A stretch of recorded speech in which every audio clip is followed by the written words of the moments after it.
Hi అండి. మా ఛానల్ని వీక్షిస్తున్న మీ అందరికీ కూడా అభినందనలు తెలియజేస్తూ మజ్జిగ పులుసు రెడీ చేస్తున్నానండి. నేను ఈరోజు మజ్జిగ పులుసుకి కావలసిన పదార్థాలు ఏమిటంటే సొరకాయ ముక్కలు, ఉల్లిపాయ ముక్కలు, పచ్చిమిరపకాయ ముక్కలు, ఇంకా ఏ ముక్కలంటే మరి నేను క్యారెట్ ముక్కలు వేశాను.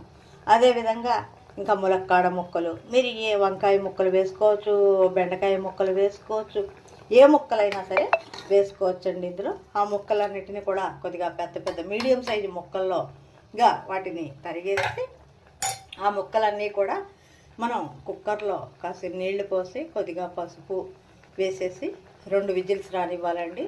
రాగానే వాటిని తీసేసి ఓ పక్కన పెట్టుకుని తర్వాత అందులో కొద్దిగా ఉప్పు వేయాలన్నమాట అండి. ఉప్పు వేసేసాక ఈలోపు మనం దానికి సరిపడినంత మజ్జిగ కొద్దిగా తీసుకుని ఆ మజ్జిగలో మనం శనగపిండి కలుపుకోవాలండి. శనగపిండి కలుపుకున్నటువంటి మజ్జిగ ఆ ఉడికించిన ముక్కల్లో వేసేసి కొద్దిగా కలిగి తిప్పాలి.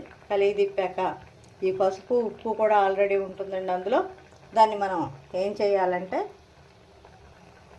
పోపు వేసేసుకోవాలండి.